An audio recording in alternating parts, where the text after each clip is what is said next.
সেদিন রোজার মাস। Sadio Mane Saudi আরবের রাস্তা দিয়ে হেঁটে যাচ্ছেন। ইফতারের সময় হয়ে গেছে।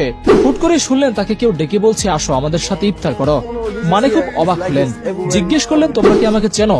তারা বলল, চিনে কি হবে, ইফতারের সময় হয়েছে, তুমি একজন রোজাদার, আমরাও রোজাদার, আসো বসো আমাদের সাথে। মানে খানিক বিস্মিত হলেন, তবুও তিনি বসে গেলেন তাদের সাথে। কথায় কথায় জানতে পারলেন রাস্তার পাশে যারা তাকে দাওয়াত দিয়ে খেতে বসিয়ে দিল তারা বাংলাদেশি। সেই ঘটনা আজও মানের মনে আছে। ঠিক কি ঘটেছিল সেদিন? মানেকে বাংলাদেশি মানুষের আত্মীয়তা কতটা আকর্ষিত করেছিল তার টের পাওয়া যায় মানের কথাতেই। সৌদি আরবে কাজ করা শ্রমিক প্রবাসীরা যে ঘটনা ঘটিয়েছেন মানের সাথে, তা সারা বিশ্বে বাংলাদেশের ভাবমূর্তিকে আরো উজ্জ্বল করেছে। শুনি তাহলে সেই ঘটনা।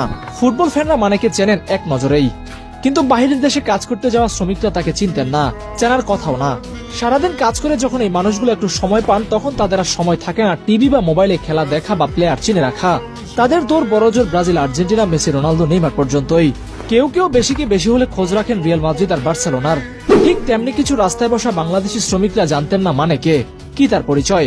অথচ সেই অপরিচিত মানুষটাকেই তারা ইফতার করতে ডাক দিলেন, বসালেন, নিজের খাবার ভাগ করে দিলেন। পরিচয় কিংবা মর্যাদা নয় মানুষের প্রতি